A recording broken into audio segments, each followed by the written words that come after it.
So hello everyone, welcome back to your favorite channel for IIT JAM and CSIR NET preparation PW IIT JAM and CSIR NET। मैं हूं आप लोगों का दोस्त विपिन कुमार शर्मा और आज मैं आप लोगों को मिलवाने वाला हूं PW की IIT JAM फैकल्टी से ऑफ केमिस्ट्री सब्जेक्ट। ये हमारी जो त्रिमूर्ति हैं, ये हमारे जो टेरिफिक ट्रायो टीचर्स हैं, ये IITians हैं, यानी ये खुद इस एग्जाम को क्वालिफाई करके IIT से अपनी पढ़ाई कर चुके हैं। सो आज आप इनसे मिलेंगे, इनसे थोड़ी बहुत बातें करेंगे, इनके बारे में जानेंगे, एज वेल एज हम लोग डिटेल्ड डिस्कशन करेंगे केमिस्ट्री के सिलेबस का कि IIT जैम में आपको कौन टीचर कौन सा पार्ट पढ़ाने वाला है, आपको कितने फोकस से कितने एम्फोसिस से किस पार्ट को समझना है, कौन सा पार्ट कितनी वेटेज कैरी करता है। And at the end of the day Kshitij batch जो कि हमारा प्राइम बैच है, जीरो कॉस्ट बैच है, वो आप लोगों को किस हिसाब से हेल्प करेगा अपनी IIT जाने के ड्रीम को पूरा करने के लिए। इन सारी बातों का हम लोग एक डिस्कशन करेंगे, एक निचोड़ निकालेंगे। लेकिन thank you so much Vipin sir, आपने मेरा इंट्रोडक्शन तो ऑलरेडी दे ही दिया है कि मेरी PhD है IIT दिल्ली से और PhD के साथ मेरा मतलब नेट GRF और गेट का एग्ज़ाम क्वालिफाई है, ये सारे एग्ज़ाम क्वालिफाई हैं। देखो, अपनी पहचान बनाने के लिए ज़िंदगी में कुछ तो अलग करना पड़ेगा बेटा। तो जिस एग्ज़ाम के पीछे लगे हो, दिन रात मेहनत करो उस एग्ज़ाम के लिए। तो आज का हमारा कंसेप्ट डिस्कस करने के लिए है IIT जैम और IIT जैम के सिलेबस को हम किस टाइप से कवर करेंगे हमारे क्षितिज बैच के अंदर। IIT जैम के कौन कौन से टॉपिक पढ़ाए जाएंगे। मेरा नाम डॉक्टर महिपाल और मैं जो टॉपिक पढ़ाऊंगा उनका आपके साथ डिस्कशन करने वाला हूं। कौन से इंपॉर्टेंट पॉइंट हैं जो हमें लेके चल रहा है, कौन कौन से टॉपिक्स को कैसे कवर किया जाएगा और कितने टाइम में ये ख़त्म कर दिया जाएगा। ठीक है, तो ये हमारा आज का डिस्कशन रहेगा। चलो हमारे टॉपिक की तरफ मूव करते हैं। Next move. सबसे पहला हमारा टॉपिक होएगा basic organic chemistry and stereo chemistry. ठीक है, बेसिक ऑर्गेनिक केमिस्ट्री और स्टीरियो केमिस्ट्री में हमें क्या देखते हैं। देखो, बेसिक ऑर्गेनिक केमिस्ट्री में जितने भी ये रेजोनेंस इफेक्ट हुआ, inductive effect, hyper conjugation, steric effect, ये जो भी हमारा पार्ट है, ये पार्ट डायरेक्टली वहाँ अप्रोच ना होके इस पार्ट से क्या होता है कि हमें क्वेश्चंस लाइक ये फर्दर ऑर्गेनिक केमिस्ट्री के रिएक्शन मैकेनिज्म, रिएजेंट का पार्ट, स्टीरियो केमिस्ट्री, जितने भी बाकी केमिस्ट्री का पार्ट बचता है ऑर्गेनिक का, उसमें ये सारा यूज होता है, इसका यूज होता है और इन्हीं के बेस पे हमारे क्वेश्चंस बनते हैं। ये बेसिक पार्ट है, हमें आना चाहिए। वो यहाँ से कभी कभी स्टीरिक इफेक्ट वगैरह पे एक आध क्वेश्चन पूछा गया है पास्ट में हमारे PYQs IIT जैम में। वो हम लोग यहाँ से कंसीडर करके चलेंगे। इसके बाद नेक्स्ट हमारा सेकंड पार्ट होगा स्टीरियो केमिस्ट्री।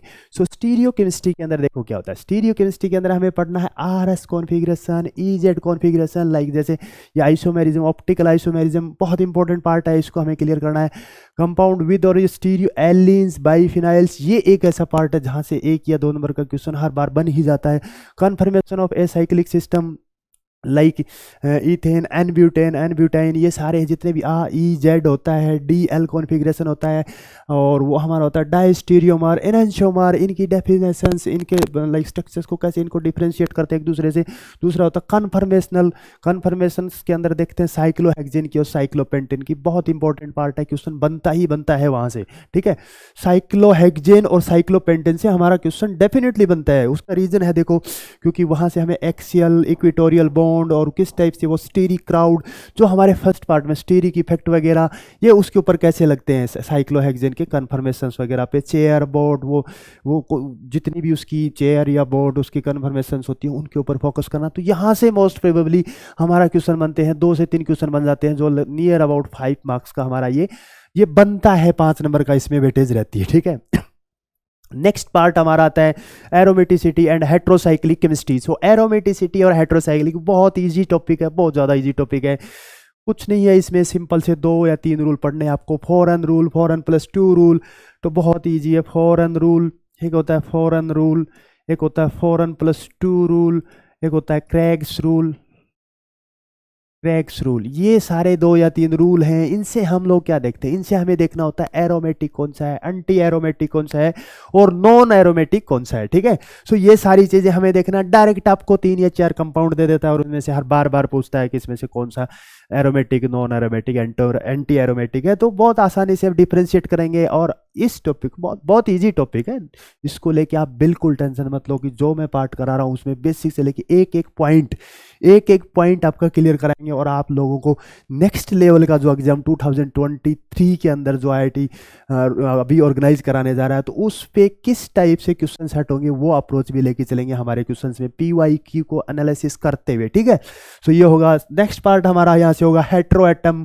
हेट्रोएटम के अंदर क्या होगा, सिंथेसिस, इसकी रिएक्टिविटी, फिजिकल प्रॉपर्टीज और केमिकल रिएक्शंस में कि कौन कौन सा रिएक्शंस होते हैं, नेम रिएक्शन, इसमें कुछ नेम रिएक्शंस भी कवर होंगी। सो इतना ज़्यादा बहुत ये भी आसानी पार्ट है। कुछ जैसे हमारा पिरिडिन होता है, फ्यूरोन होता है, ये सारे इस टाइप के हेट्रोएटम्स को हम यहाँ पे डिस्कस करेंगे। तो उनका सिर्फ सिंथेसिस देखेंगे, उसको उनकी कुछ स्पेसिफिक केमिकल रिएक्शंस देखेंगे। तो वहाँ से यहाँ से भी हमारा चांस होता है कि एक क्वेश्चन तो बनता ही बनता है, 2 नंबर या 3 नंबर के चांस यहाँ से बन जाते हैं हमारे इस पार्ट से। 2 या 3 नंबर का डेफिनेटली आता है। ठीक है, सो आप लोग हमारे साथ बने रहो, बस ऐसे ही इंजॉय करो, पढ़ो। नेक्स्ट पार्ट हमारा आएगा मोस्ट इंपॉर्टेंट पार्ट। अगर आप लोग आईआईटी जैम कर रहे हैं, आईआईटी जैम के बाद आपका मास्टर्स हो जाएगा अच्छे इंस्टीट्यूट से। अगर आपका मास्टर्स हो जाता है तो उसके बाद आप नेक्स्ट लेवल पे जाओगे, पीएचडी, रिसर्च या एकेडमिक, जहाँ भी एकेडमिक प्रोफाइल में आप अपना स्ट्रॉन्ग करना चाहोगे, लाइक रिसर्च फील्ड या एकेडमिक, लाइक टीचिंग वगैरह में आना चाहोगे, तो आपको जो भी अच्छी अच्छी यूनिवर्सिटी या जहाँ से भी आपको अपनी डिग्री के बाद जॉब लगना है, कहीं असिस्टेंट प्रोफेसर लगना है, तो ये सब के लिए पीएचडी मस्ट है। और पीएचडी आपको करना है तो ये पार्ट का बेसिक आपका बिल्कुल क्लियर होना चाहिए। अगर ये क्लियर नहीं है तो आपको बेटा बहुत सारी प्रॉब्लम आने वाली है। आईआईटी जैम करके भी इस फील्ड में आप कुछ नहीं कर पाओगे, क्योंकि ये आईआईटी से एमएससी तो कर लोगे, लेकिन ये दोनों पार्ट आप जब तक नहीं करोगे तब तक आपको रिसर्च का कुछ समझ नहीं आएगा। बहुत ज़्यादा इंपॉर्टेंट पार्ट है, इनको समझना बहुत ही ज़्यादा इंपॉर्टेंट है, क्योंकि ये सारे स्पेक्ट्रोस्कोपिक टेक्निक्स को यूज करते हुए, इसका देखो यूज क्या है। हम बेसिकली एक में छोटा सा एमआरआई होता है हमारा, magnetic resonance induction.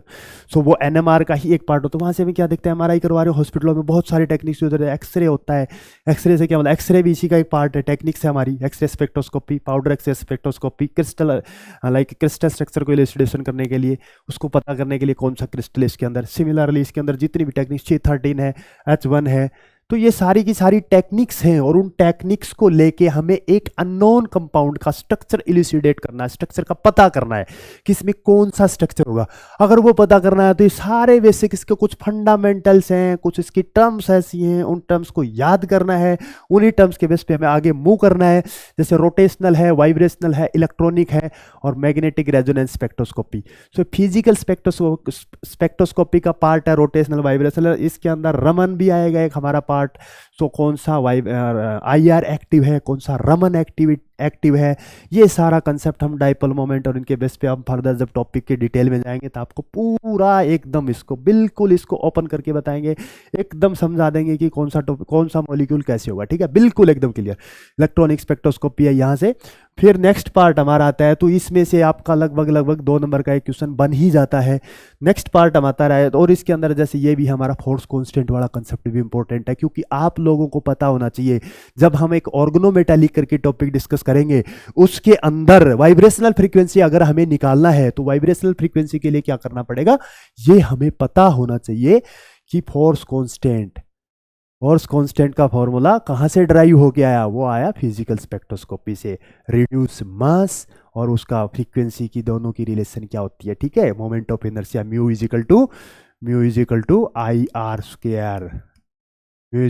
Are square, formula याद होगा ना, mu is equal to I R square. ये फॉर्मूला आप लोगों को पता होना चाहिए। ठीक है, तो यहाँ से आई क्या है, म्यू इज इक्वल टू क्या, रिड्यूस मास। तो ये फॉर्मूला आप लोगों को ये आपका रिड्यूस मास वाला आपका क्लियर होना चाहिए। नेक्स्ट पार्ट हमारा होगा क्वालिटेटिव एनालिसिस। इसका मतलब है हमें कोई भी ऑर्गेनिक कंपाउंड या कार्बन, इनका रेशियोज परसेंटेज दे देंगे, उससे हमें पता करना है कि किस टाइप से हम, तो यहाँ से हम बेसिकली चलेंगे। सबसे पहले हम यहाँ क्या देखेंगे, बेसिक्स इसका प्रिंसिपल पढ़ेंगे। प्रिंसिपल के बाद हम नेक्स्ट देखेंगे टाइप ऑफ प्रोटोन निकालेंगे। टाइप ऑफ प्रोटोन के बाद निकालेंगे नंबर ऑफ सिग्नल्स कितने आएंगे वो देखेंगे। फिर मल्टीप्लिसिटी देखेंगे,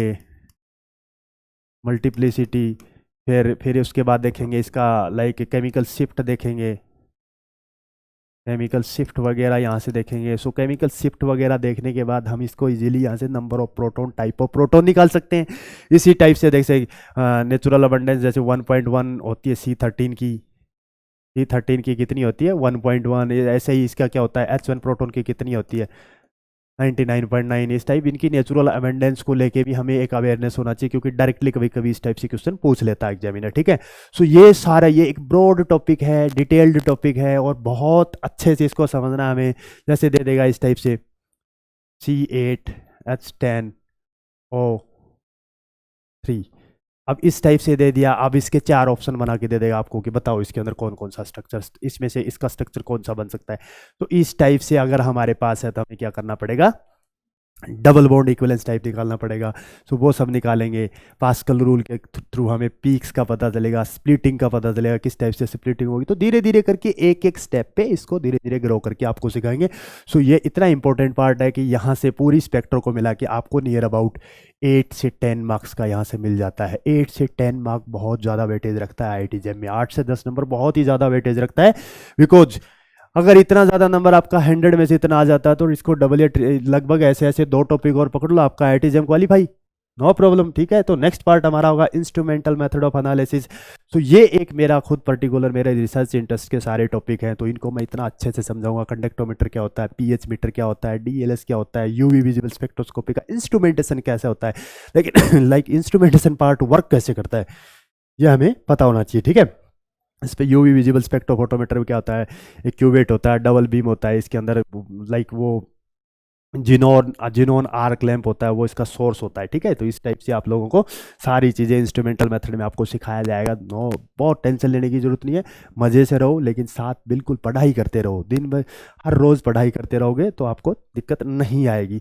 नेक्स्ट पार्ट हमारा यहाँ से आता है, तो बहुत ज़्यादा वेटेज वाला पार्ट है, बताया ना। ये वाला आपका पूरा का पूरा इनऑर्गेनिक का बेस तैयार कर देता है। आपका ये अगर क्लियर है, ये पार्ट क्लियर है, तो मेरे से लिखवा लो, आपके जितने भी केमिस्ट्री के मोस्टली एग्जाम जो क्वालिफाइंग नेचर के यहाँ इस अकेले टॉपिक से क्लियर हो सकते हैं, इतना ज़्यादा इंपॉर्टेंट है। कैरेक्टरिस्टिक ऑफ डी ब्लॉक, ठीक है। ये जो ट्रांजिशन मेटल होते हैं इनको डी ब्लॉक भी कहते हैं, इनके oxide, hydroxide, salts, first row metal, ठीक है। कोऑर्डिनेशन कॉम्प्लेक्स एंड स्ट्रक्चर, यहाँ से इसके इंपॉर्टेंट स्टार्ट हो जाता है। आइसोमेरिज्म से और रिएक्शन मैकेनिज्म से यहाँ से इंपॉर्टेंट पार्ट स्टार्ट हो जाता है, ठीक है। इलेक्ट्रॉनिक स्पेक्ट्रा, वेरी इंपॉर्टेंट, बिल्कुल यहाँ से क्वेश्चन आएगा, बिल्कुल आएगा। Valence bond theory, molecular orbital theory, crystal field theory, definitely यहाँ से क्वेश्चन आएगा। 2 नंबर का क्वेश्चन यहाँ से, 2 नंबर का क्वेश्चन यहाँ से। ये देखो कितना वेटेज इसका। फिर उसके बाद नेक्स्ट आता structure, colour of magnetic properties and metal complex. इसकी कुछ मैग्नेटिक प्रॉपर्टीज होते हैं, जैसे टर्म सिंबल निकालना, और एगल डायग्राम इसी के अंदर आता है हमारा, ये सब चीज़ें।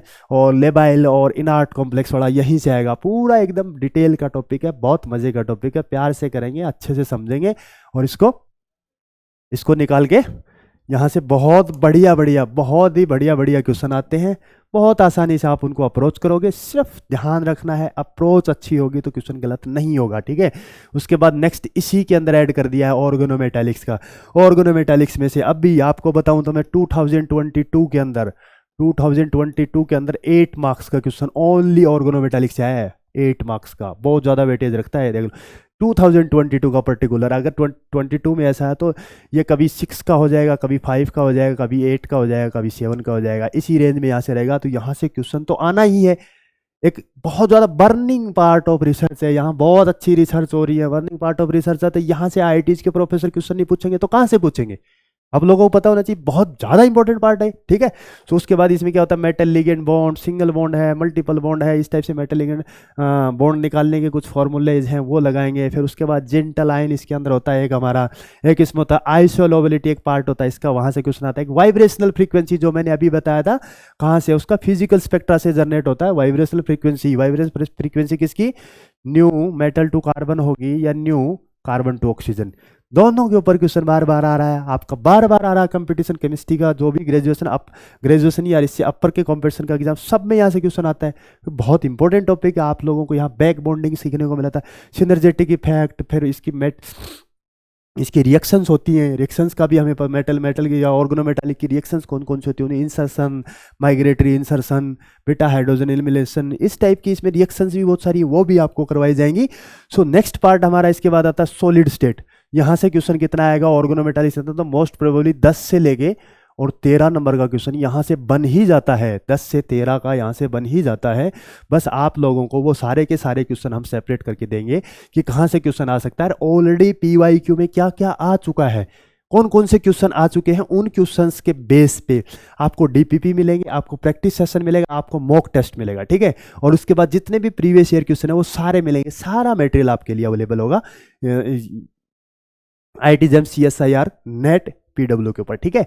सो ये सारा का सारा मैटर, इतने सारे क्वेश्चंस प्रैक्टिस करने को मिलेंगे। और उसके बाद आप जब भी किसी भी क्वेश्चन को आएगा, आपका जो टेस्ट सीरीज आएंगी उसमें बहुत आसानी से आप क्वेश्चंस को लगाओगे, और आपका IIT आने का सपना कोई भी आपसे छीन नहीं सकता है। आप आओगे, क्या मस्त अमेजिंग कैंपस है, कभी आके देखो IIT के अंदर, आपको बहुत मजा आएगा। एग्जाम बाद में देना, पहले IIT में घूम के देखो, घूम के देखने से पता चलेगा कि क्यों लोग इस कंपटीशन, क्यों IITs के पीछे लोग इतना पागल हैं, इतना पागल क्यों है। अगर आप घूम के देखोगे तो ही आपको पता चलेगा कि IITs के पीछे पागल क्यों। क्या मस्त कैंपस है, क्या अच्छी ज़िंदगी है वहाँ, कितने अच्छे अच्छे लोगों से आपको मिलने का, आपका मतलब बहुत अच्छे अच्छे लोगों से मिलने को मिलेगा। बहुत दुनिया के टॉप क्लास प्रोफेसर्स आपको वहाँ पढ़ाएंगे, और प्रोफेसर टीचर का रिलेशन वहाँ बहुत फ्रेंडली होता है, बहुत ज़्यादा फ्रेंडली होता है, उसमें कोई दिक्कत नहीं है, ठीक है।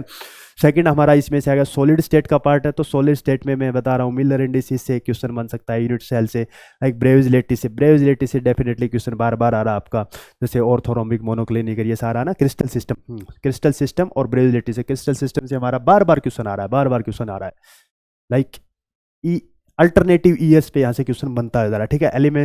फिर दूसरा एलिमेंट्री का approach of the vector crystal system, ये है एक्सरे डिफ्रैक्शन ब्रैग्स इक्वेशन, ये बहुत इंपॉर्टेंट है, ये तो इसका की पार्ट है। एक्सरे डिफ्रैक्शन की पार्ट इसलिए बोल रहा हूँ क्योंकि यहाँ से तो क्वेश्चन बन ही रहा है हर बार।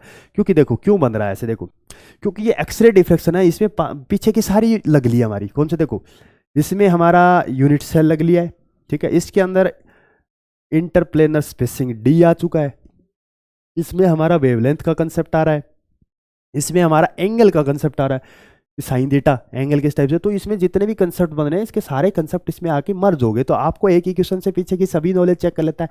क्या करता है एग्जामिनर आपको क्वेश्चन ऐसे सेट करके देता है ताकि उस क्वेश्चन को करने से आपको इस टॉपिक का मोस्टली चीजें कवर हो जाए और आपको उसका आइडिया हो, ठीक है। सो नेक्स्ट हम मूव करते हैं। इसके बाद इसके क्रिस्टल स्ट्रक्चर हैं, जैसे इसके अंदर NaCl CSCl, आप लोगों को शायद बहुत लोगों को नहीं पता होगा कि NaCl को हाईली प्रेशराइज कर देते हैं क्रिस्टल स्ट्रक्चर को, तो वो किस में कन्वर्ट हो जाता है, NaCl का क्रिस्टल स्ट्रक्चर को प्रेशराइज कर देते हैं, तो वो कन्वर्ट हो जाता है हमारा CSCl में, और CSCl को थोड़ा टेम्परेचर दे देते तो वो कन्वर्ट हो जाता है NaCl में, ठीक है। सो ये आप लोगों को पता होना चाहिए। तो इस टाइप से डायमंड ग्राफिक क्लोज पैकिंग में देखते हैं हम लोग, इसमें क्या करेंगे, क्लोज पैकिंग फ्रैक्शन निकाल के दिखाएं, क्यूबिक का, बॉडी सेंटर्ड का, इस टाइप से। तो यहाँ से हमारा मोस्ट प्रोबेबली क्या बनता है, 3 से 4 नंबर का, ठीक है। तो जो मेरा पार्ट रहने वाला आप लोगों को इसके अंदर मोस्ट प्रोबेबली 30 से 35 नंबर का, 30 to 35 मार्क्स का आपका बनने वाला है। अगर आप लोगों को मैं गारंटी देता हूँ इन 30 और 35 में से आपके 30 नंबर कहीं नहीं जानेंगे। स्पेक्ट्रो के अंदर खुद मैं इतना डिटेल्ड रिसर्च किया, स्पेक्ट्रो के अंदर क्वेश्चन कैसे सेट होगा मुझे पता, कैसे एग्जामिनर की थॉट क्या होगी, मैं इजीली यहाँ से बता सकता हूँ कि क्वेश्चन के ऊपर क्या अप्रोच लगाएगा और क्यों पूछेगा, क्योंकि पास्ट में उसने इस टाइप से क्वेश्चन बहुत पूछे हुए ना, उन्हीं क्वेश्चन से आप एनालिसिस कर सकते हो, बहुत आसानी से इस क्वेश्चन को आप निकाल ले जाओगे, ठीक है। सो इस टाइप से ये हमारा पूरा सिलेबस का मेरा सिलेबस का पार्ट होगा, और बाकी जितना भी सिलेबस है वो आप लोगों को पढ़ाने वाले हैं। जैसे आज़ाद सर हैं, वो भी IIT से हैं, बहुत अच्छी नॉलेज है, डेप्थ, तो उनके टॉपिक्स भी बहुत अच्छे से कवर करवाने वाला है। दूसरा हमारे हितेश सर हैं, तो हितेश सर भी IIT से ही हैं, वो भी ऑलरेडी आप लोगों को इंट्रोडक्शन में पता चल गया है। सो वो लोग उनके टॉपिक्स भी आएंगे, तो वो भी बहुत ज़्यादा मेहनती और बहुत ज़्यादा एफर्ट लगाएंगे अपने टॉपिक्स को कवर कराने में। सो ये हमारा आज का सिलेबस वेरिफिकेशन था। सो नेक्स्ट मैं इन्वाइट करता हूँ आज़ाद सर को। सो आज़ाद सर, पहले thank you so much doctor Mahipal ji. Doctor Mahipal ji ने जैसे मेरे बारे में थोड़ा सा आप लोगों को बता ही दिया है। मेरा नाम है आज़ाद सिंह, और थोड़ा सा मेरे बारे में इंट्रोडक्शन स्टार्टिंग में विपिन सर ने भी आपसे किया था। और मेरे सभी एग्ज़ाम जो है वो क्वालिफाई है, उसमें IIT JAM CSIR नेट और GATE UPSC geo scientist UP GIC के सभी एग्ज़ाम क्वालिफाई है। अगर हम बात करें कि हम क्या डिस्कस करेंगे आपके साथ में या क्या शेयर करेंगे। तो जैसे डॉक्टर महिपाल सर जो है वो आपके साथ में मोस्टली ऑर्गेनिक और इनऑर्गेनिक का कॉम्बिनेशन डिस्कस कर रहे हैं। तो मेरा जो मोस्टली जो पोर्शन होगा बच्चों या दोस्तों वो होगा हमारा फिजिकल केमिस्ट्री का। तो फिजिकल केमिस्ट्री जो है वो एक थोड़ा न्यूमेरिकल अप्रोच हमें सिखाती है बच्चों, और न्यूमेरिकल अप्रोच ये मान के चलेंगे कि वो पूरा का पूरा पोर्शन क्या है, मैथमेटिकल है। लेकिन हमें उन चीज़ों से डरना नहीं है, मोटिवेट रहना है।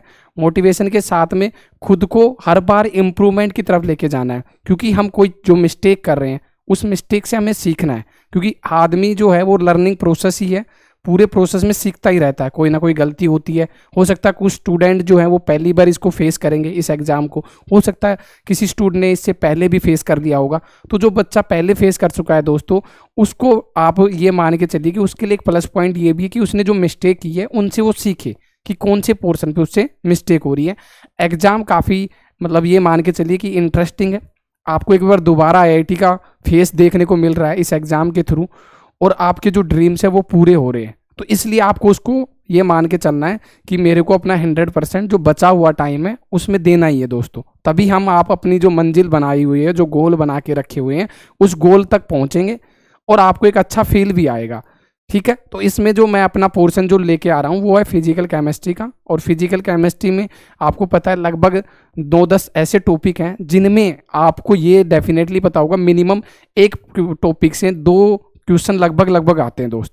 और उस दोस्तों उसका मतलब क्या होता है कि आपको ये मान के चलना है कि नॉर्मल अगर वेटेज की बात करें तो जो फिजिकल केमिस्ट्री का है वो लगभग 33 या 35 मार्क्स का लगभग रह रहा है। लास्ट 2 ईयर की अगर मैं बात करूँ आप लोगों से, तो लास्ट 2 ईयर तो अगर 2022 में एग्जाम हुआ है बच्चों, तो उसमें आप देखोगे कि फिजिकल केमिस्ट्री का पोर्शन लगभग 37 मार्क्स का था। तो एक अपने आप में एक वेटेज रखता है, और बहुत से स्टूडेंट बच्चों इससे थोड़ा परेशान भी हैं कि कैसे, लेकिन उस परेशानी का ही सॉल्यूशन हम आपके साथ शेयर करेंगे कि कैसे किस पोर्शन को आप पढ़ना ज़्यादा इंपॉर्टेंट देंगे, किसको स्किप करना आप सीखेंगे, कौन से टॉपिक को कितना कंसाइज पढ़ेंगे। ये बहुत नॉर्मल बातें हैं।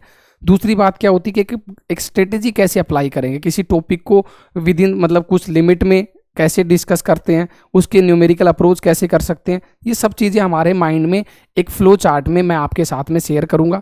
हो सकता है जितने एग्जाम मैंने क्वालिफाई किए हैं, आप अगर ये स्ट्रेटेजी अडोप्ट करेंगे, अपनाएंगे, तो आपके लिए भी क्या पता जो आप तक आपकी जो मंजिलें जो रुकी हुई थी, क्या पता वो फिर से आपके लिए एक नया डायरेक्शन मिले और दूसरे से एक मोटिवेशन भी मिले आपको कि कैसे हम भी अगर इस स्ट्रेटेजी को फॉलो करेंगे तो हमारे भी ये एग्ज़ाम दोस्तों क्वालिफाई हो जाएंगे। तो ये एक सबसे बड़ा इंपॉर्टेंट पॉइंट है, क्योंकि एक स्ट्रेटेजी जो बनाना है बच्चों माइंड में, वो आप ये मान के चलिए वो खुद से भी बन जाती है, या फिर जितना बार आदमी अपना प्रैक्टिस करता है उस प्रैक्टिस से भी स्ट्रेटेजी आने लग जाती है कि मैंने किस जगह दोस्तों अपनी मिस्टेक की थी। ये तो नॉर्मल बातें हैं ना, लेकिन ये बातें नॉर्मल हैं, लेकिन इनका यूज बहुत ज़्यादा है लाइफ में, है ना। जब भी कोई एग्जाम फेस करते हो दोस्तों, तो हमें कोई ना कोई स्ट्रेटेजी या गाइडेंस को फॉलो करना बहुत ज़रूरी होता है, क्योंकि आज का जो टाइम है वो कंपटीशन का टाइम है।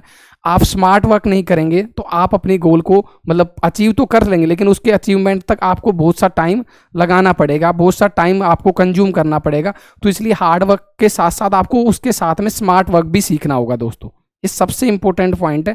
स्मार्ट वर्क ही आपको जो बचा हुआ टाइम पीरियड है, जो 2023 में जो IIT जैम का एग्जाम होगा बच्चों, फरवरी में लगभग उसकी डेट है ना, तो उसके हिसाब से हमारे पास में अब जो मिनिमम 2 मंथ बचे हुए हैं, वो 2 मंथ में अगर हम कॉन्साइज फॉर्म में डेडिकेटेड होके, और जो आपको फिजिक्स वाला के प्लेटफॉर्म पे जो चैनल के थ्रू मिल रहा है, अगर उसके साथ में आप चलेंगे तो आपका एक बेटर फ्लो आएगा।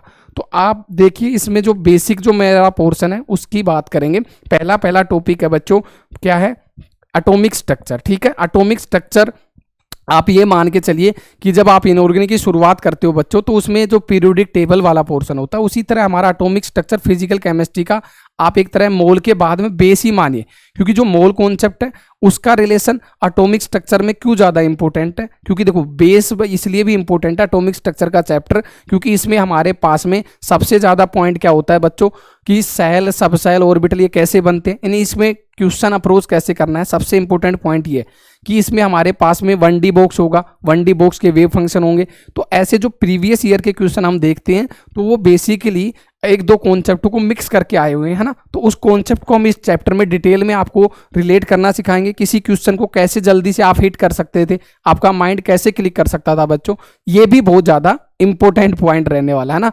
तो हमें उन सब पॉइंटों को रिलेट करते चलना है। तो एटॉमिक स्ट्रक्चर जो है ये अपने आप में एक काफ़ी बढ़िया और इंटरेस्टिंग टॉपिक है। इसमें आपको ये समझिए कि कुछ पोर्शन आपका जो इनऑर्गेनिक का था वो चीज़ें भी टच होती हुई दिखेंगी। जब अगर इस टॉपिक को हम देखेंगे, शेप की बात करेंगे, तो ये पूरा पोर्शन दोस्तों काफ़ी इंपॉर्टेंट है ना। और इसके रिलीवेंट में अगर बात करें तो ये फोटो इलेक्ट्रिक इफेक्ट और बोर थ्योरी जो है वो काफ़ी इंपॉर्टेंट रोल प्ले करती हैं। हम कंसाइज वे में ही चीज़ों को डील करेंगे और आपस में इनका एक रिलेशन बनाएंगे, एक फ्लो चार्ट, ताकि आपको वो स्ट्रेटेजी काम आ जाए और आपका टाइम भी कंज्यूम ना हो। दूसरा जो टॉपिक है बच्चों वो है हमारा लिक्विड स्टेट का। तो लिक्विड स्टेट देखो आपने नाम में सुना होगा, ये 9th-10th में भी स्टेट ऑफ मैटर की फॉर्म होती है। लिक्विड स्टेट सबसे आसान टॉपिक है, सीधे सीधे क्वेश्चन आते हैं उनके। हमें बेसिकली फॉर्मूले समझने कि ये सरफेस टेंशन क्या है, विस्कोसिटी क्या है और इनका रिलेशन कोफिशिएंट के साथ में क्या है। ये तीन ही चीजें इंपॉर्टेंट है। अगर हम बात करें तो एक सरफेस टेंशन वाला पॉइंट ज्यादा इंपॉर्टेंट है, इससे डेफिनेटली क्वेश्चन आना होता है, या फिर सरफेस टेंशन के अलावा अगर हम बात करें तो विस्कोसिटी। ये दो पोर्शन ऐसे हैं लिक्विड स्टेट के जो आपको नंबर दिलाएंगे जैम में, ठीक है। नेक्स्ट पॉइंट की अगर हम बात करें बच्चों, तो नेक्स्ट पॉइंट में हमारा क्या है, गैसियस स्टेट। ये काफी इंपॉर्टेंट टॉपिक है। गैसियस स्टेट की अगर मैं बात करूं तो काफी इंपॉर्टेंट टॉपिक है। इसमें जो मेजरली जो क्वेश्चन पूछा जा रहा है वो कंप्रेसिबिलिटी फैक्टर और उसकी जो ग्राफिकल रिप्रेजेंटेशन है बच्चों, ग्राफिकल रिप्रेजेंटेशन पे ज्यादा चीजें आने लग गई है, ठीक है। और दूसरा हमारा किसके ऊपर आ गया है, इसके ऊपर आ गया है कंप्रेसिबिलिटी फैक्टर के ऊपर, है ना। तो ये हमारे पास में, और जो कभी कभी ज्यादातर एग्जामों में जो पीवाईक्यू उठा के चेक करोगे तो आप ये जो हमारा जो है क्रिटिकल स्टेट के बेस पे जो है जिसको हम बोलते हैं ना एज ऑफ लिक्विफिकेशन, है ना, गैस को लिक्विफाई कैसे कर सकते हैं, उस पॉइंट पे ज्यादा फोकस रखता है। और दूसरा किसके ऊपर फोकस रखता है, ये जो डिफरेंट टाइप की वेलोसिटी है ना, जो मोलिकुलर वेलोसिटी जो हमारी 3 टाइप की पढ़ेंगे हम इस चैप्टर में बच्चों, वो उसके ऊपर सबसे ज्यादा फोकस होगा, है ना। मोलिकुलर वेलोसिटी में हम 3 टाइप की वेलोसिटी पढ़ेंगे। इनमें आप पीवाईक्यू उठा के देखिए, लगभग ईयर में मोलिकुलर वेलोसिटी के तीनों टाइप में से कोई ना कोई क्वेश्चन आया हुआ है। रूट मीन स्क्वायर स्पीड क्या है, मोस्ट प्रोबेबल स्पीड क्या है बच्चों, और एवरेज स्पीड क्या है ना, इनसे इनका रिलेशन से क्वेश्चन आया हुआ है। तो इस टॉपिक में मेजरली 3 टॉपिक है, कंप्रेसिबिलिटी फैक्टर, है ना, और वो उस कंप्रेसिबिलिटी फैक्टर को रिलेट करना है ग्राफिकल रिप्रेजेंटेशन में, और ये जो एज ऑफ लिक्विफिकेशन ने किसी गैस को लिक्विफाई कैसे करेंगे, तो इस टाइप के रिलेशन बहुत बार पीवाईक्यू में पूछे गए हैं।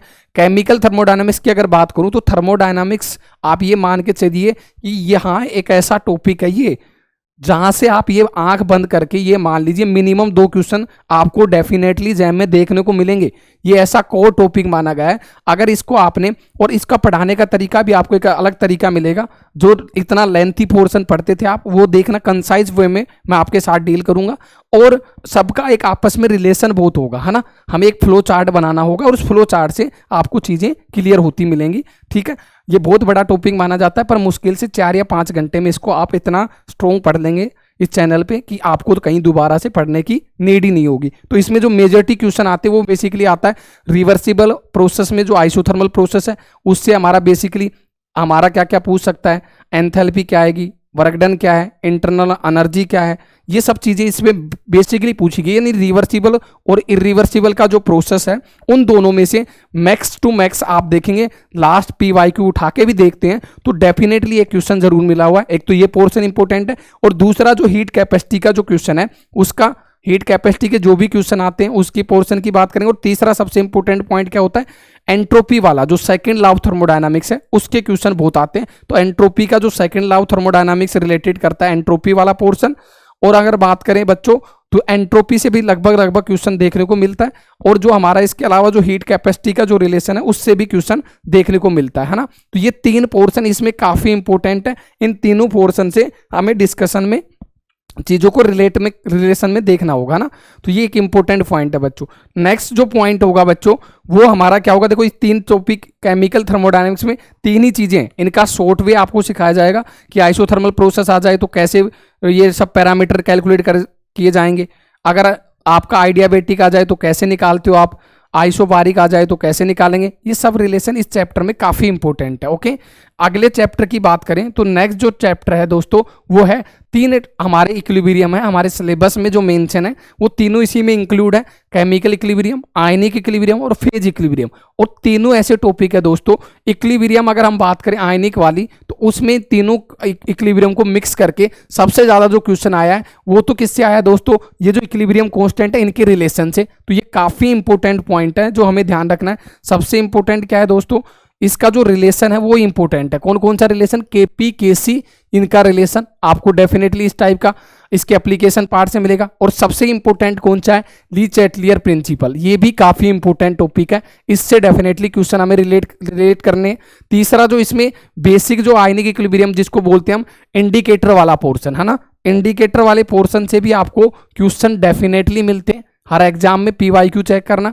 और इसके अलावा अगर हम लास्ट पॉइंट की बात करें तो इसके अलावा हमारे पास में क्या होता है, फेज में वन कंपोनेंट सिस्टम है, वन कंपोनेंट का फेज डायग्राम जनरली क्वेश्चन पूछा गया है, उसका चाहे ग्राफिकल से क्वेश्चन आए या डिग्री ऑफ फ्रीडम से आए या नंबर ऑफ कंपोनेंट से आए, तो वाटर और हमारा कार्बन डाइऑक्साइड और तीसरा कंपोनेंट होता है सल्फर, ये तीन काफी इंपॉर्टेंट है। इन तीनों के बारे में हमें फेज डायग्राम से क्वेश्चन पूछा गया है, जिसको हम phase rule, Gibbs phase rule और रिड्यूस फेज रूल में पढ़ते हैं। तो इन तीन के डायग्राम हमसे पूछ सकता है, एक तो CO2 का, एक किसका पूछ सकता है H2O का, और एक हमारा किसका पूछ सकता है सल्फर का। ये तीनों ही बहुत इंपॉर्टेंट है फेज डायग्राम के हिसाब से, तो इन सबका रिलेशन पूछ सकता है। इसके अलावा अगर हम बात करें नेक्स्ट पॉइंट की तो इलेक्ट्रोकेमिस्ट्री, इलेक्ट्रोकेमिस्ट्री आप ये मान के चलिए कि थर्मोडायनामिक्स और इलेक्ट्रोकेमिस्ट्री का ऐसा टॉपिक है जैम के लिए भी और बाकी एंट्रेंस एग्जाम के लिए। लेकिन इलेक्ट्रोकेमिस्ट्री में क्या होता है बच्चों, इसका रिलेशन आप ये देखेंगे कंडक्टेंस के साथ में है, और इलेक्ट्रोकेमिस्ट्री में बेसिकली सेल पोर्शन पढ़ते हैं, कंडक्टेंस में हम उनके सेल की जो पैरामीटर हैं उनका रिलेशन सीखते हैं। तो इलेक्ट्रोकेमिस्ट्री में जो मेजरली जो क्वेश्चन आता है वो बेसिकली क्या आता है, इलेक्ट्रोड पोटेंशियल से आता है, नर्नेस्ट इक्वेशन के ऊपर आता है, तो उनका मेन इंपॉर्टेंस है। ठीक है, एक तो किसके ऊपर आएगा, हमारा इलेक्ट्रोड पोटेंशियल के ऊपर, ये जो स्टैंडर्ड इलेक्ट्रोड पोटेंशियल ये काफी इंपॉर्टेंट है, इससे भर भर के क्वेश्चन आते हैं। दूसरा क्या आता है, इलेक्ट्रोकेमिकल सीरीज का जो एप्लीकेशन पार्ट है वो जरूर पूछा जाता है, कहीं ना कहीं आप जब देखोगे इसके थ्योरेटिकल पोर्शन में अगर क्वेश्चन डिस्कस हुए हैं तो इलेक्ट्रोकेमिकल सीरीज की एप्लीकेशन पूछी गई है। तीसरा इंपॉर्टेंस है जो क्वेश्चन आजकल जो ट्रेंडिंग चल रहे हैं उसके हिसाब से आप देखोगे तो कंडक्टेंस वाले पोर्शन में इनकी जो कंडक्टिविटी है, जो मोलर कंडक्टिविटी, इनका रिलेशन क्या आएगा, ये सबसे ज्यादा इंपॉर्टेंट है ना। इन जो और इसके बाद में अगर हम बात करें तो हमारे पास में जो ट्रांसफेरेंस नंबर है आजकल इसका भी काफी जगह डिस्कशन में आ रहे हैं क्वेश्चन, तो ये ट्रांसफेरेंस नंबर पे भी हमारा क्वेश्चन आने लग गया है। नेक्स्ट जो टॉपिक की अगर बात करें यानी इलेक्ट्रोकेमिस्ट्री और कंडक्टेंस में बेसिकली सेल वाले पोर्शन में मेजर जो होता है वो गैल्वेनिक सेल का, और एप्लीकेशन जो पार्ट है वो क्या है, नर्नेस्ट इक्वेशन का और इलेक्ट्रोकेमिकल सीरीज का। ये काफी इंपॉर्टेंट है, यहाँ पे हर बार आपको क्वेश्चन मिलेगा हर एग्जाम में, क्लियर है। तो अगर हम बात करें बच्चों नेक्स्ट पॉइंट की तो काइनेटिक्स है बच्चों नेक्स्ट पॉइंट। काइनेटिक्स में आपको एक चीज पता है कि काइनेटिक्स के डिवीजन अगर मैं पढ़ूं तो डिवीजन काइनेटिक्स के अंदर किस किस का इंक्लूड है। देखो काइनेटिक्स के अंदर दोस्तों इसका न्यूक्लियर केमिस्ट्री का इन्वॉल्वमेंट है, क्योंकि काइनेटिक्स के अंदर क्या हम पढ़ते हैं, फर्स्ट ऑर्डर रिएक्शन पढ़ रहे होते हैं ना, तो पूरी न्यूक्लियर केमिस्ट्री फर्स्ट ऑर्डर के ऊपर ही है। तो अगर काइनेटिक्स को आपने अच्छे से डील किया तो न्यूक्लियर केमिस्ट्री में हेल्प होगी।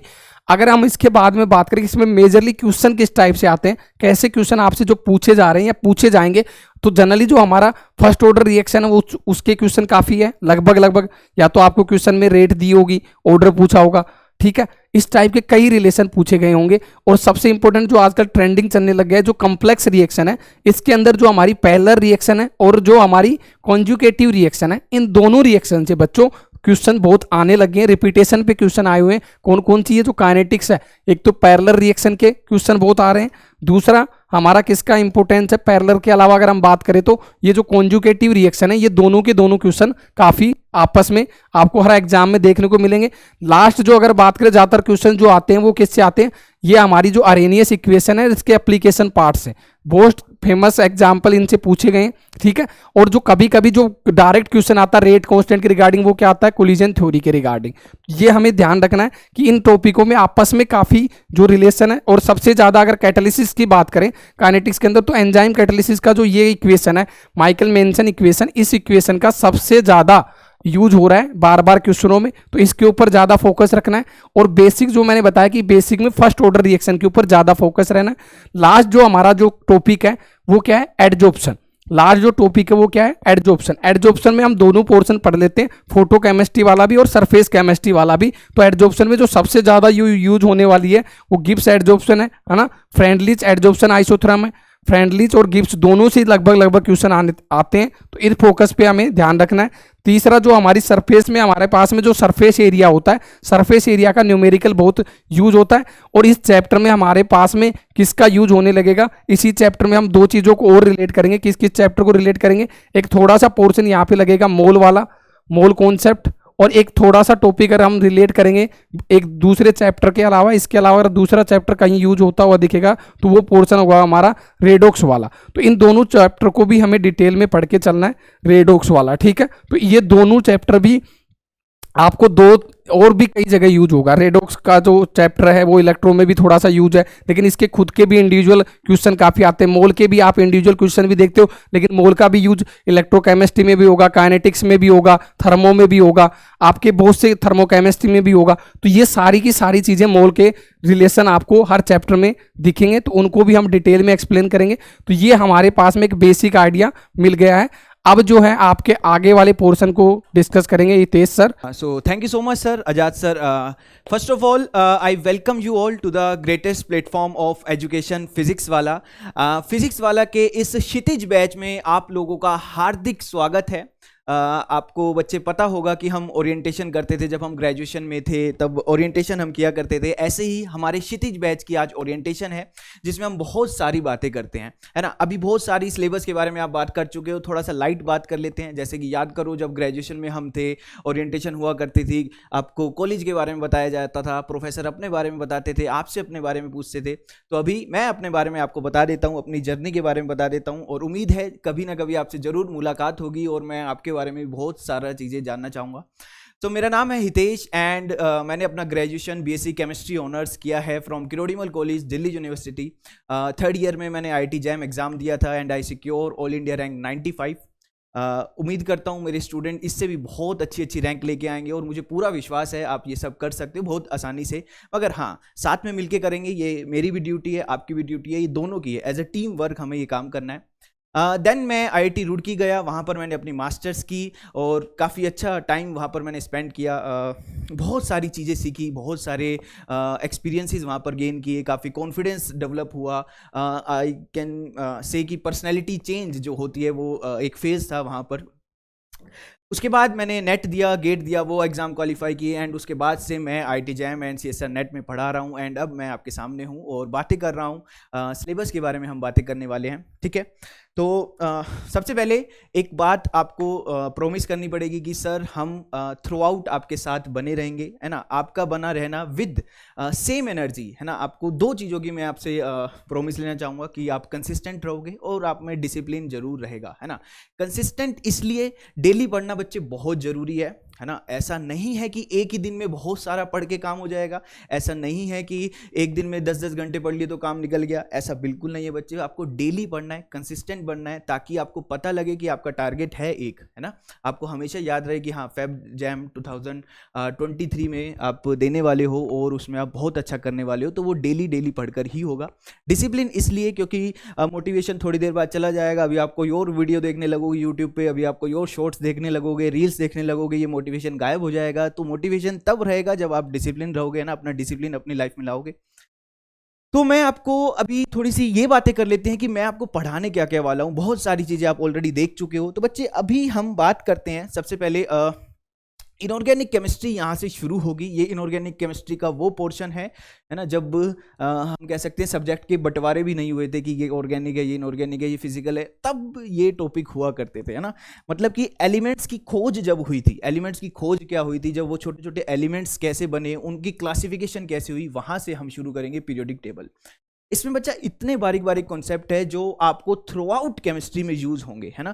जैसे कि पहला ही सबसे पहले इसमें आपको पढ़ाया जाएगा क्वांटम नंबर्स के बारे में, है ना। Principal quantum number, azimuthal quantum number, ये सारी बातें किस चीज़ों को एक्सप्लेन करती है, ऑर्बिटल्स, सब शेल, इनके बारे में आपको बातें बताई जाएंगी। एंड देन इलेक्ट्रॉनिक कन्फिगरेशन को फिल करना सिखाया जाएगा। और वो इलेक्ट्रॉनिक कन्फिगरेशन को फिल कहाँ से किया जाता है, इन छोटे छोटे रूल से। अब वो रूल से आपको करोगे हॉर्न्स rule of maximum multiplicity, Pauli exclusion principle, principle, यहाँ से आप सीखोगे।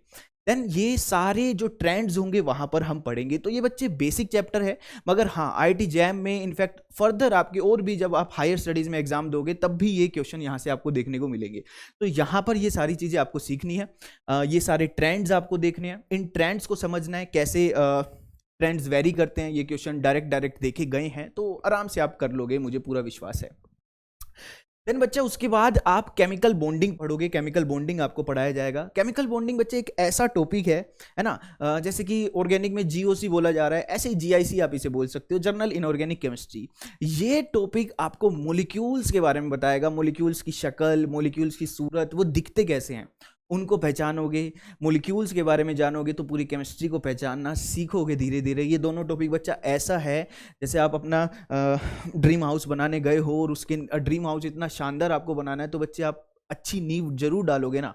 तो ऐसे ही जब आप अपना कॉन्सेप्ट बिल्डअप करने वाले हो, और एक भाई बात ये बिल्कुल ध्यान रखना कि आप किसी एग्जाम की तैयारी कर रहे हो, बट आप ये भी ध्यान रखो कि आप पूरा सब्जेक्ट सीखने के लिए यहाँ हो, है ना। ऐसा 1-2 बार ही मौके आते हैं लाइफ में, हम 1-2 बार ही इतना अच्छे से किसी एग्जाम को पढ़ते हैं कि हमें थ्रू आउट पूरा सब्जेक्ट आता है। और आई थिंक मेरे टाइम में भी जब मैं जैम की तैयारी कर रहा था, तो जो मैंने पूरा ये IIT जैम की तैयारी की थी, इसी से ही कॉन्फिडेंस डेवलप हुआ था कि हाँ केमिस्ट्री में ही मैं बिलोंग करता हूँ। तो ऐसी तैयारी करनी है कि ये कंफर्म हो जाए कि मैं यहीं से बिलोंग करता हूँ, यही मेरा सब्जेक्ट है, अब और कुछ नहीं, यहीं से मेरा एरिया है और इसे मैं बेस्ट करने वाला हूँ। तो सब्जेक्ट सीखना है, और सब्जेक्ट सीखने के लिए ये बेसिक टॉपिक बच्चे बहुत ज़्यादा जरूरी है। इसमें आप खुद देखो, जैसे कि यहाँ पर आप देखेंगे कोवलेंट बॉन्ड से शुरुआत होगी कि बॉन्ड क्या होते हैं, ये छोटे छोटे बातें। ये वाले टॉपिक आप सॉलिड स्टेट में भी पढ़ोगे, है ना, रेडियस रेशियो रूल, ये बॉन्ड लेंथ इक्वेशन, और जब आप लैटिस एनर्जी फाइंड आउट करते हो वहां पर भी आप पढ़ोगे। तो वो टॉपिक वाइज चीजें बढ़ती चली जाएंगी, मगर केमिकल बॉन्डिंग एक ऐसा टॉपिक है जो आपको बेसिक चीजें बताएगा। मॉलिक्यूल्स की शेप क्या है, जो कि वैलेंस बॉन्ड थ्योरी, आपको हाइब्रिडाइजेशन, मॉलिक्यूलर ऑर्बिटल थ्योरी, इनसे मॉलिक्यूलर ऑर्बिटल थ्योरी बहुत ज़्यादा बार एग्जाम में डायरेक्ट आ जाती है ना। मतलब कि कई बार ऐसा होता है 4 मार्क्स सिर्फ मॉलिक्यूलर ऑर्बिटल थ्योरी से आ गया। और बच्चे डरने की जरूरत नहीं है, कोई हवा नहीं है, कोई बहुत बड़ी चीज़ नहीं है मॉलिक्यूलर ऑर्बिटल थ्योरी, आसान से आप कर लोगे, कोई दिक्कत नहीं आएगी, ठीक है। चलिए, तो ये ऐसा टॉपिक है जो आपको हेल्प करेगा। उसके बाद इसमें फोर्सेस के बारे में भी क्वेश्चंस आते हैं, जैसे कि ion dipole forces, ion ion interaction, dipole dipole interaction, ये सारे फोर्सेस के बारे में भी हम क्वेश्चन पूछेंगे। एक हाइड्रोजन बॉन्डिंग से भी क्वेश्चन बन सकते हैं। देन ये जो ट्रेंड्स हैं, melting point, boiling point, solubility, hydration energy, ये सारे ट्रेंड्स हम मेन ग्रुप में भी लेके आएंगे। तो कुछ टॉपिक्स इसके यहां पर भी होंगे। और ध्यान रखना, सिलेबस इसलिए होता है कि कोई टॉपिक छूट ना जाए, मगर इसके अलावा बहुत सारी चीजें हैं जो बच्चे आपको पढ़नी है, बहुत सारी चीजें जो आपको देखनी है, ठीक है। तो जस्ट केमिकल बॉन्डिंग में आप ये समझो, हम मॉलिक्यूल्स के बारे में सारी बातें करेंगे, एंड देन जो ट्रेंड्स आएंगे, है ना, जो ट्रेंड्स आएंगे मेल्टिंग पॉइंट, बॉइलिंग पॉइंट में, उसे में हम मेन ग्रुप में कंसीडर करेंगे जब हम S और P ब्लॉक पढ़ेंगे। वो भी मैं आपको पढ़ाऊंगा, वहां पर भी हम बहुत सारी बातें करेंगे। जो ये नीचे वाले ट्रेंड्स हैं, मेल्टिंग पॉइंट, बॉइलिंग पॉइंट, ये सब वहां पढ़ेंगे। हाँ, डाइपोल मोमेंट यहां पर ही पढ़ेंगे केमिकल बॉन्डिंग में, क्योंकि डाइपोल मोमेंट केमिकल बॉन्डिंग में बच्चा इसलिए पढ़ना जरूरी है, अगर आपको मॉलिक्यूल्स की शेप पता है, मॉलिक्यूल्स की शक्ल सूरत पता है, तो आप डाइपोल्स की डायरेक्शन डिसाइड करके ये बता पाओगे कि हाँ जी, यहां पर सर पोलैरिटी है, यहां पर नॉन पोलैरिटी है। ये सारी चीजें आप इजीली बताओगे, जो धीरे धीरे आपको लेक्चर्स में मिल जाएंगे। आपको बस चिंता नहीं करनी है, बस आपको पेन कॉपी लेकर पढ़ते रहना है और मजे से पढ़ना है। टेंशन लेनी नहीं है कि कल क्या होगा, फिलहाल ये सारी चीजें चलती जाएंगी। ये पोलैरिजिबिलिटी जो होगी फजान रूल के थ्रू हम पढ़ेंगे। VSEPR थ्योरी वही है जो शेप और इस सबको एक्सप्लेन करेगी, शेप्स ऑफ मॉलिक्यूल्स। ये बहुत इंपॉर्टेंट है, पूरी केमिकल बॉन्डिंग ही VSEPR थ्योरी है, आप ये समझ सकते हैं, ठीक है। तो यहां पर ये टॉपिक के बारे में हमने बातें की हैं। उसके बाद बच्चा बायो इनऑर्गेनिक केमिस्ट्री आपको पढ़ाई जाएगी। देखो बच्चे, एक बात मैं आपको बता देता हूं, ये एक ऐसा टॉपिक है ना, अब आपको पता है कि चीजें थोड़ी सी डेवलप हो चुकी है ना, एग्जाम भी बड़े हो चुके हैं क्योंकि कंपटीशन बढ़ रहा है। अब कंपटीशन बढ़ रहा है तो मिसलेनियस टॉपिक्स, जो ब्रिज वाले टॉपिक है, जैसे कि मेडिसिनल केमिस्ट्री, आगे जाके बायो इनऑर्गेनिक केमिस्ट्री आप देखोगे कि मेडिसिनल केमिस्ट्री में ही मिल गई है। यानी कि जो ब्रिज हैं, जो किसी और चीज से भी रिलेट कर रहे हैं, वो आपकी बायो इनऑर्गेनिक केमिस्ट्री हो या फिर बायोमोलिक्यूल्स जो आप ऑर्गेनिक केमिस्ट्री में पढ़ोगे, ये बहुत इंपॉर्टेंट टॉपिक बन जाते हैं किसी भी एग्जाम के लिए। आईआईटी जैम हो, गेट हो, नेट हो, हर जगह यहां से क्वेश्चन बच्चा पूछा जाता है।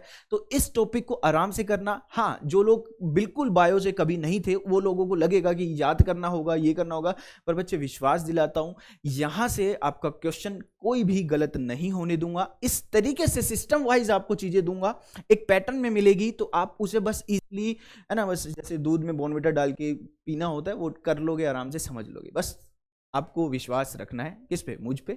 मुझे आप पे बहुत सारा विश्वास है, तो आपको भी मुझ पे विश्वास रखना है। इसमें बच्चे बेसिकली होता क्या है, हमारे बॉडी के अंदर काफ़ी सारी रिएक्शंस होती है, उन रिएक्शंस को समझने के लिए टॉपिक है ना। जैसे मेटल एंजाइम्स को हम पढ़ेंगे। सबसे पहले तो यहाँ पर ग्लोबिन पार्ट से शुरू होता है, हेमोग्लोबिन, मायोग्लोबिन। हेमोग्लोबिन क्या है, मायोग्लोबिन क्या है, इनके फंक्शंस क्या हैं, ये कैसे काम करते हैं, किन किन फैक्टर्स पे ये इफेक्ट करते हैं।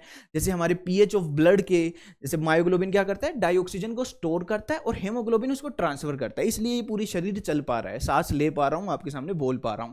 अब मैं आपके सामने किसी वजह से बोल पा रहा हूं, तो उस वजह को पढ़ना बच्चा बहुत जरूरी है। आप सुन पा रहे हो तो भी ये पढ़ना बहुत जरूरी है, ठीक है। इसमें मेनली हमारे बॉडी सिस्टम के बारे में काफी सारी चीजें, और उसमें इनऑर्गेनिक क्यों आया, क्योंकि इनऑर्गेनिक इसलिए कहा क्योंकि बेटे यहाँ पे क्या है, मेटल्स यूज हो रहे हैं आपके, इसलिए हम यहाँ पर पढ़ते हैं। और आईटी जैम के लिए आयरन और जिंक का बहुत ज्यादा क्वेश्चन बनते हैं, और आयरन में जैसे आपके पास आ जाता है मायोग्लोबिन, हेमोग्लोबिन, हेमरिथ्रिन, ये वाले टॉपिक, ठीक है। तो वो यहां पर डन हो जाएगा। उसके बाद बच्चे क्या है, main group, S block and P block. अब इसको कैसे पढ़ा जा सकता है, या तो बच्चे क्या करो, एक एक टॉपिक वाइज पढ़ने लगो। टॉपिक वाइज अगर आप यहां से लेकर यहां तक भी बच्चा पढ़ लोगे ना, तो भी इसमें कुछ ना कुछ रह जाएगा। इसीलिए इसको हम कैसे पढ़ेंगे, ग्रुप वाइज पढ़ेंगे, है ना। जैसे कि हमने मान लो पी ब्लॉक पढ़ना शुरू किया, हम 13th ग्रुप में पढ़ेंगे। बोरोन फैमिली में जितनी सारी बातें हम पढ़ लेंगे। अब उसके अंदर जैसे बोरोन के अंदर आपके बोरेक्स हैं, बोराजीन है ना, वो सारी हाइड्राइड्स हैं, वो सारे कवर हो जाएंगे, तो आपका ऑलरेडी ये पार्ट कवर हो गया। ऐसे ही जब मान लो आप कार्बन फैमिली पे जाओगे, तो कार्बन, सिलिकॉन, जर्मेनियम, इसके बारे में जो भी सारी बातें हम वो पढ़ लेंगे। उसमें सिलिकेट्स आएंगे, तो सिलिकेट्स भी कहीं ना कहीं आपके सिलेबस में होगा। ये रहा सिलिकॉन, ये सारी चीजें वहां पर कंप्लीट हो जाएगी। जैसे बोरोन फैमिली में जब आप जाओगे तो डाइबोरेन वगैरह आप वहां पर कंप्लीट करोगे। ऐसे ही हम 15th ग्रुप में जाएंगे, 16th ग्रुप में जाएंगे, तो एक एक ग्रुप वाइज पढ़ेंगे, तो सारे कंपाउंड अच्छे से समझ में आ जाएंगे, सिस्टम वाइज समझ में आ जाएंगे। ये टॉपिक है ही ऐसा बच्चे। मगर हाँ, रैंक अगर लानी है ना, एक शानदार रैंक लानी है, तो ऐसे टॉपिक्स जो दुनिया नहीं पढ़ रही है, वैसे टॉपिक्स आपको पढ़नी है। समझ रहे हो? वो सारे टॉपिक्स तो आप पढ़ोगे ही पढ़ोगे, वो तो प्रायोरिटी पे पढ़ोगे ही पढ़ोगे, जो इंपॉर्टेंट है या फिर जो पूरी दुनिया पढ़ रही है, या जो एक स्टैंडर्ड है केमिस्ट्री का, वो तो ऑलरेडी आप पढ़ोगे ही पढ़ोगे। मगर ये टॉपिक्स जो बहुत सारी पब्लिक तक नहीं पहुंच पाते, बहुत सारे लोग अच्छे से नहीं कर पा रहे, उन टॉपिक्स को भी पढ़ना है। और बच्चे अंतर यही डिसाइड कर देते हैं, है ना। एक पढ़ता हर कोई इंसान है, नॉलेज सबको है, नॉलेज सबको है, बस सही टाइम पे उसको कहाँ यूज करनी है, सारा खेल उसी का है। तो ऐसे टॉपिक्स पढ़ना बहुत जरूरी है। अगर हम अपने आप को टॉप पे देख रहे हैं, top in the sense top 100, top 50, इनमें अगर हम देख रहे हैं, तो सब कुछ पढ़ना जरूरी है। पढ़ाएंगे आराम से, चिंता मत करो, ठीक है। तो ये कैसे पढ़ेंगे मैंने आपको बता दिया, हम ग्रुप वाइज इसको लेकर चलेंगे ताकि हमारे लिए आसान रहे, ठीक है। चलिए, उसके बाद बात करते हैं, हमारे पास ऑर्गेनिक के कुछ टॉपिक्स हम लेंगे। ऑर्गेनिक में एक सबसे मतलब कि ये आदि ऑर्गेनिक केमिस्ट्री है, यहां से लेकर यहां तक, ये आदि ऑर्गेनिक केमिस्ट्री है बच्चे। इसके अंदर ना सब कुछ आ गया, इसके अंदर सब कुछ आ गया। जैसे कि क्या सर, रिएजेंट्स भी आ गए हैं यहाँ पर, इसके अंदर सर इंटरमीडिएट भी आ गए हैं, जैसे कि आप देख रहे हो इंटरमीडिएट। अब इंटरमीडिएट में बहुत सारी नेम रिएक्शन है। सबसे इंटरमीडिएट में क्या क्या है, कार्बोएनायन से रिलेटेड बातें, कैटायन से रिलेटेड बातें। अब कार्बोकैटायन के अंदर बहुत सारी नेम रिएक्शन है, वो सारी नेम रिएक्शन यहाँ पर आ जाएगी, ठीक है। देन इसके बाद कार्बीन है, कार्बीन में जैसे यहाँ पर लिख रखा होगा साइमन स्मिथ रिएक्शन, ये सारी रिएक्शन आप पढ़ोगे। वोल्फ रिअरेंजमेंट, ये सारी नाइट्रीन के अंदर आएंगी। तो ये सब इंटरमीडिएट का पार्ट है। इसको 3 हिस्सों में पढ़ा जाएगा, रिएजेंट्स, 3 क्या 4 ही लगा लो, reagents, intermediate, reaction mechanism and name reaction. तो ये एक अकेला ही पूरा ऑर्गेनिक केमिस्ट्री लेके चला जाता है। तो इसमें बहुत सारी चीजें आ जाती हैं, बहुत सारी चीजें यहाँ पर आ जाती है। जैसे कि अब आप ये देख पा रहे हो कि ऑर्गेनोमेटेलिक रिएजेंट्स, ये आ गया, रिएजेंट्स वाला भी यहाँ पर इन्होंने डाल दिया, ठीक है। अब ये रिएजेंट्स ग्रिग्नार्ड हो गया, ऑर्गेनोलिथियम हो गया और ऑर्गेनो कॉपर भी होगा, जिंक भी आपसे पूछा जाता है। तो इन चारों को कैसे एक दूसरे से डिफरेंट करते हैं, कैसे किसकी सेलेक्टिविटी है, सारी बातें हम पढ़ेंगे। सारा म्यूजिक अच्छे से प्ले होगा, ठीक है? तो आराम आराम से इस चीज़ों को समझेंगे। तो ये क्या है, पूरा आपका ऑर्गेनिक केमिस्ट्री का एक तरीके से हम कह सकते हैं 4 टॉपिक यहाँ पर हो जाते हैं। इंटरमीडिएट नेम रिएक्शन एक सेपरेट टॉपिक जिसमें एल्डोल से शुरू करते हैं, इनोलेट केमिस्ट्री से शुरू करते हैं, देन हम कैनिजारो तक जाते हुए सारी चीज़ें वहाँ पर पढ़ते हैं।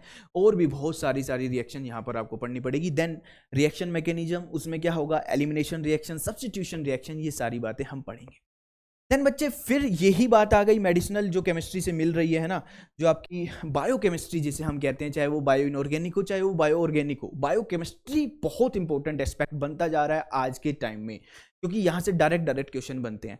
इसके अंदर आप अमाइनो एसिड पढ़ोगे, टर्पीन्स पढ़ोगे, एल्कलॉइड्स पढ़ोगे, ये सारी चीज़ें आपने बीएससी में भी देखी होंगी। ये तो बहुत छोटे छोटे हैं, एल्कलॉइड्स, स्टीरियोइड्स, टर्पीन, ये तो बहुत छोटे छोटे। हाँ, ये दोनों बहुत बड़ा है भाई, ये दोनों पेप्टाइड्स या न्यूक्लिक एसिड यहाँ तक ही ले लो, यहाँ से लेकर यहाँ तक का पार्ट बहुत बड़ा है। बहुत अच्छे से आपने बीएससी में देखा होगा, नहीं भी देखा है तो हम इसमें हमारे एग्जाम के लिए जितनी हाई लेवल की भी बातें हो सकती हैं वो सारी बातें इसमें करेंगे। इसमें बच्चे सेलेक्टिविटी के ज़्यादा क्वेश्चन आते हैं, कौन सी रिएक्शन एन टर्मिनल पे ब्रेकेज करेगी पेप्टाइड का, कौन सा सी टर्मिनल पे करेगा, ये सारी बातें यहाँ पर बच्चे आती हैं, ठीक है? तो ये कुछ ऑर्गेनिक केमिस्ट्री का पोर्शन हो गया। उसके बाद बच्चे अगर हम बात करते हैं तो हमारे पास कुछ ऐसे टॉपिक्स हैं जो दुनिया त्याग के बैठी है। त्याग किस लिए बैठी है? जैसे कि मेटलर्जी है ना, मेटलर्जी बहुत टाइम हो गया यहाँ से कोई क्वेश्चन ही नहीं आया, बट स्टिल ऐसे ही पॉइंट ऑफ डिफरेंस क्रिएट होंगे एक टॉपर में, एक रैंकर में। अगर मान लो किसी ने ये टॉपिक पढ़ रखा है, क्योंकि ये बहुत टाइम से नहीं आया हुआ है, तो जनरली मान लो ये लोग नहीं पढ़ के जा रहे हैं, मगर लेट सपोज इससे क्वेश्चन आता है और 2 मार्क्स का आता है, तो 100 में से 10 बच्चे हैं जो अटेम्प्ट करेंगे ही नहीं। और अगर उन 10 में से आप हो तो आप कितना कॉन्फिडेंस बूस्ट अप करोगे। ऐसे मुझे याद है एक टॉपिक था जब मैंने तैयारी की थी, तो एक टॉपिक था कि साल्ट एनालिसिस हम जनरली पढ़ के नहीं जा रहे थे, साल्ट एनालिसिस नहीं पढ़ के जा रहे थे। तो एग्जाम से कुछ दिन पहले मैंने वो टॉपिक पढ़ा था, और उसमें भी एनायन एनालिसिस हम पढ़ लेते हैं। कैटायन एनालिसिस बहुत अलग है, ग्रुप वाइज डिस्ट्रीब्यूशन होता है। तो मैंने एक रात पहले ही बैठकर अपने किसी सीनियर से जो एमएससी कर रहा था वहीं से, दिल्ली यूनिवर्सिटी से, है ना, उन्होंने मुझे बैठकर समझाया। जस्ट मुझे मतलब 1-1.5 घंटे में उन्होंने ब्रीफ दे दिया कि भाई ये होता है, देख ले, क्वेश्चन आएगा तो संभाल लियो। ना उनको पता था कि इससे मेरा फायदा होने वाला है, ना मुझे कोई उम्मीद थी इससे मेरा फायदा होने वाला है, मगर वो बता रहे थे, मैं सुन रहा था। कभी भी कोई चीज़ बताए कोई इंसान तो प्लीज़ सुना करो, एक गुड लिसनर होना बहुत ज़रूरी है बच्चे। सीधा सीधा 2 मार्क्स का क्वेश्चन सिर्फ उस रात के 1 घंटे से आया था, है ना। 1 घंटे बैठ के जो पढ़ाई की थी, 2 मार्क्स का क्वेश्चन आया था। बात उस 2 मार्क्स की नहीं है, जब वो मैं अटेम्प्ट कर रहा था ना, तो मुझे पता था कि आधी से ज्यादा दुनिया इस क्वेश्चन को देखेगी भी नहीं, जो टॉपर्स हैं वो भी नहीं देखेंगे। तो अपना एक बहुत बढ़िया काम हो गया है, ऐसा टॉपिक हमने, ऐसा क्वेश्चन टच कर दिया है जो, है ना, बहुत सारे लोग नहीं कर पाए होंगे। तो वो कॉन्फिडेंस बूस्ट अप करता है, और फर्दर जो क्वेश्चन होते हैं ना, उसमें आप आग लगा देते हो। आपकी स्क्रीन पे कई बार आप ऐसा देखोगे कि एक क्वेश्चन आपने अच्छा किया, आपकी स्क्रीन पे इतना अच्छे अच्छे क्वेश्चन, खुद ब खुद आपको लगेगा कि अरे सारे क्वेश्चन आपके ही डिमांड के आने वाले हैं। वो एक्चुअली क्वेश्चन मुश्किल और आसान दोनों आ रहे हैं, बस आपका कॉन्फिडेंस इतना बूस्ट अप है कि आप अपनी स्क्रीन पे सब कुछ आसान ही पा रहे हो। तो ये बहुत जरूरी है, तो इसलिए ऐसे टॉपिक्स को भी बच्चा हम पढ़ेंगे।